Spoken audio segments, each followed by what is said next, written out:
a week and a half ago, we were like, oh, holidays are coming, let's do a hug before the holidays. And everything was kind of like, usually we take a month in advance. This time was 3 weeks, so it's not that bad. But we were very, very fortunate in the last minute for Marina, to join us from HubSpot. And not only that, Maria also agreed to do a very custom presentation and change everything she did wanted to do in the last moment, so we really appreciate it. So last but definitely not least, Maria Trubicina from HubSpot, thank you very much for joining us today to talk about how marketing is taking over sales, or how HubSpot is taking over sales.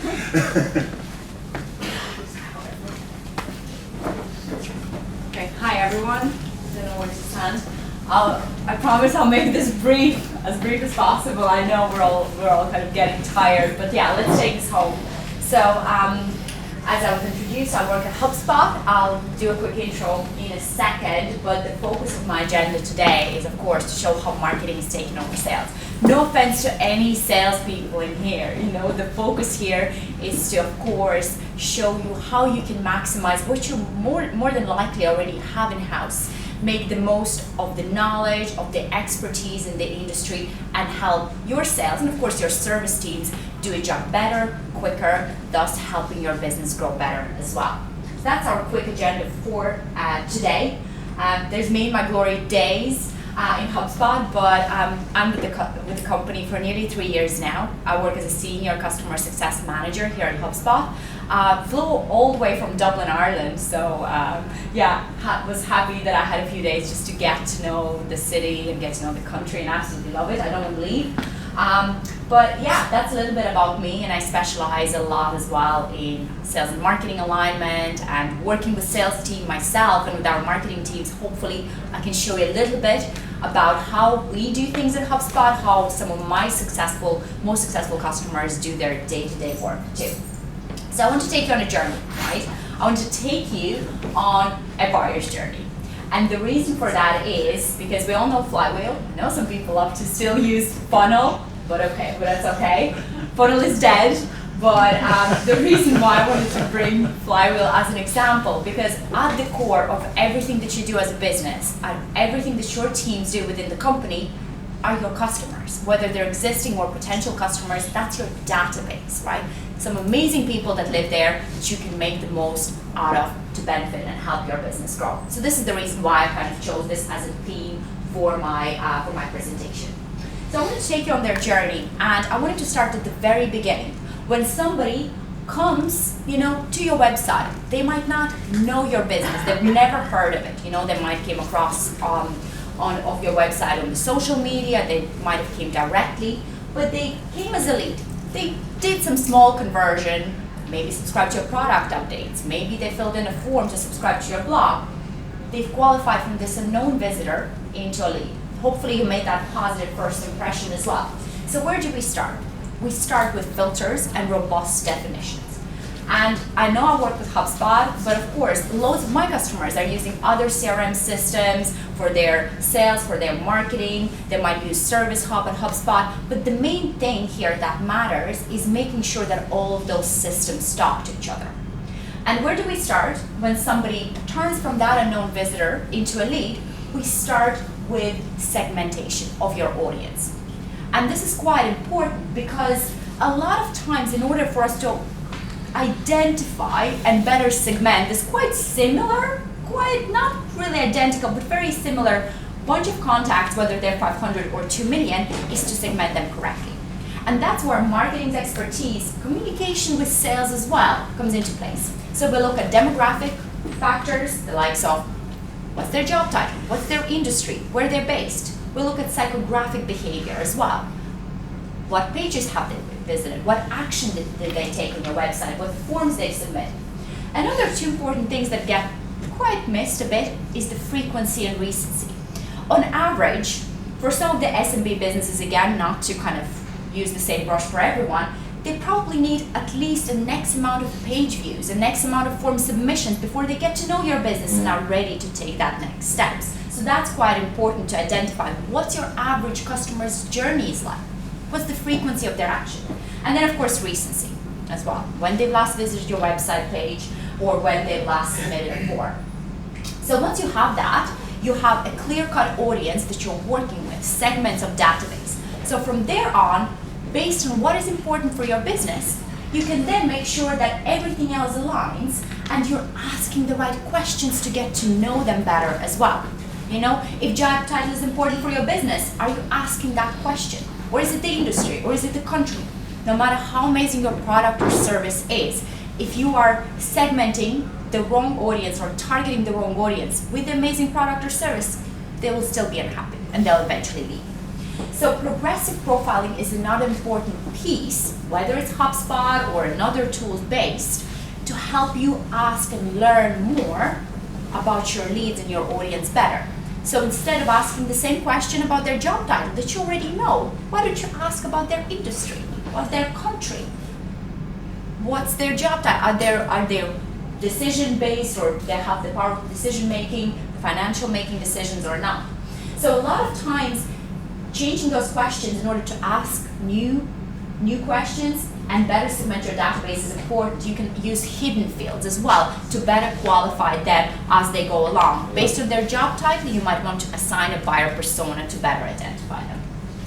From there on, it's also important to use the conversation with your sales service team in order to really ask and understand what is important to them. Right? Because we all work as a team, we all have that joint goal as for the business, to help with the revenue, to help the business grow. So ask sales, who should they be working with, right? What is the best audience that they can target, whether it's a quick win, whether it's a long-term strategy, when should they work with them? And what action should they take with them? Is it an email? Is it a call? Do we want to enroll them in a sequence of emails? Have that open conversation. In HubSpot and some of my most successful customers, we all sit together. So whether I'm a CSM or my marketing team, I know my sales team is sitting right there, so I can just get up, walk over and talk to them. So there's always that open conversation. You don't have to, of course, sit on the same floor. You can join their meetings, but make sure that that conversation is always ongoing. So that's perfect. We've converted visitor into lead. We've asked all of the right questions. They've completed a more meaningful engagement with your business. Perfect. Sales might be ready to step in, and take this over. But most of the time, you probably need a little bit more than that. So what happens now? We can use a smart elements on your website. You can start with a simple thing as a smart CTA, provide a better user experience. I don't need that content that I've already downloaded last week. Ask me something else or give me another offer. Maybe booking a demo with your sales team. The likes of IKEA, they personalize the whole of their landing page based on the country. They know their audience, what people buy, and they make it all smart and relatable. Yes, it looks like the same landing page, but it's different to every audience member. So now, we've segmented our audience, we know who we're targeting, we've asked all the right questions. The way, whenever qualification comes into place, I always say to my customers, think about it as a checklist. What is important to you as a marketer? Tick, tick, tick. Job, industry, submitted questionnaires, downloads. What is important to your sales team?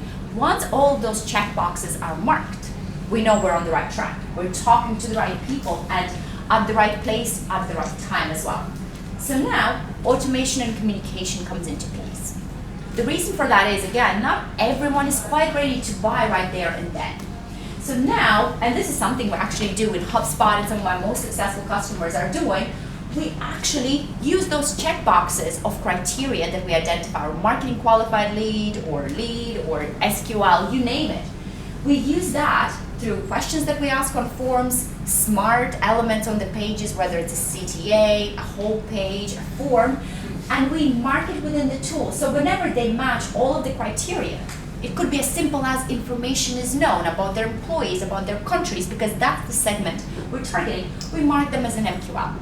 Could be as simple as that, but with automation, you're already segmenting your audience, you set it up and you forget about it. You know that it's readily available for you when you need it.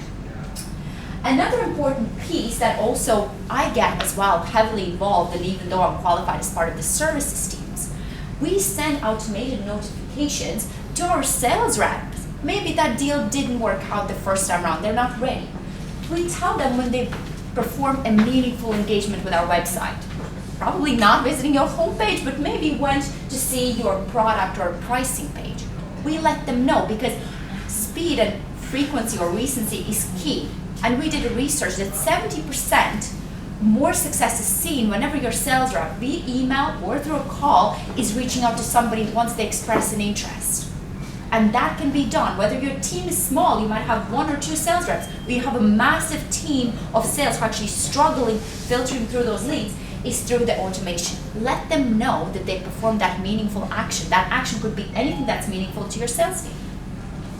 Example could be here. Hey, our sales rep, Noemi, hey, we know that your MQL, we provide all of the information through the personalization tokens about the actions they took, what they did exactly, phone numbers so they can reach out to them, questions we ask through the forms, and send them an email, right? That's perfect. They already know. They don't have to go through the CRM, try to find the contact. It's there and then. All they need to do is literally click to call. Done. The next thing I also wanted to touch point on are your workflows, your automation, whether you're using HubSpot ones or not. A lot of times, unfortunately, when working with marketing team, I noticed that they set quite unrealistic expectations. They expect to use one workflow to turn somebody from a cold lead who just maybe signed up for product updates to become a customer. Unless you're an e-commerce customer and you sell shoes or hats or whatever, it's probably not going to work. So the goal here that we do as well within the company is break it down into more meaningful milestone engagements, whatever those engagements could be for your business. To show you an example, if contacts go to your website, they download a kit of some sort, they download a piece of content, we want them to register for the webinar. We don't expect them to become a customer next week, let's be realistic. What we want to do is set an automation in place containing 3, 4, 5, 10 emails, depending on the audience that we're targeting, to register for a webinar. That's a small realistic goal that we're going to achieve in the next week or 2. Usually the benchmark, if you're just starting with something like that, whether it's a webinar or completely something else, use 10%. So if 100 people downloaded a kit or download a piece of content, we don't expect all 100 of them to register for the webinar. Let's aim at 10%, 10 people, and then benchmark it going forward. You can increase or decrease the limit. So not perfect. Marketing qualified lead is in the bag. We met the definition, we ticked all the boxes, we had all of the automation or manual outreach to sales if need be done. So what happens now? We've updated our lifecycle stage within the database. We know who our audience is, we know who to prioritize. Again, whether you have a small marketing and sales team and you really need to maximize the time, or you have a massive sales company who gets a lot of leads, so you need to prioritize who to target first. We can do that through an automation and clear-cut communication between the team, because we know what is important to marketing is also important to sales and service teams. We also have everything in the CRM, so everything lives under one roof, whether you're using an integration because you use multitude of tools. I'll give you a task. If you have marketing and sales and service team working, you use different tools, ask marketing to find easily an engagement from sales, give them 2 minutes, and vice versa, or service team find an engagement from marketing. If they can do it, perfect. If not, well, something to think about. And then we notify the salesperson, and we tell them when somebody's ready to speak to them, whether they're a hand raiser or we've nurtured them to get to that point. We tell them whether they should contact them via email or call, and what is important information that's readily available for the sales rep to pick up the phone or send that email. And the last but not least are your sales tools for marketing. I know it sounds weird, but a lot of times in HubSpot, the 2 main queries that are coming in and why people would read our blogs is improving your SEO and generating more leads. Okay. What happens is, depending on the content type, the broad content type, we send them down 2 different automation paths. So if they ask about SEO, we send them more information about SEO. That's what they want. If they ask about leads, we send them down the lead path. What also happens, our marketing is creating those emails. But what they do, they don't sign with love your marketing team. They sign with the name of the sales rep who's going to be working with them in the future if they're interested. So they have one point of contact nearly from the beginning of the journey till the end. We go a step further. We add a meetings link for that sales rep, because sometimes in the first email they're ready to pick up the phone and speak to somebody, so they can easily find the time that works for both of them. If not, they continue down that path. So sending emails with the signature of your sales rep, booking meetings, creating templates that work best.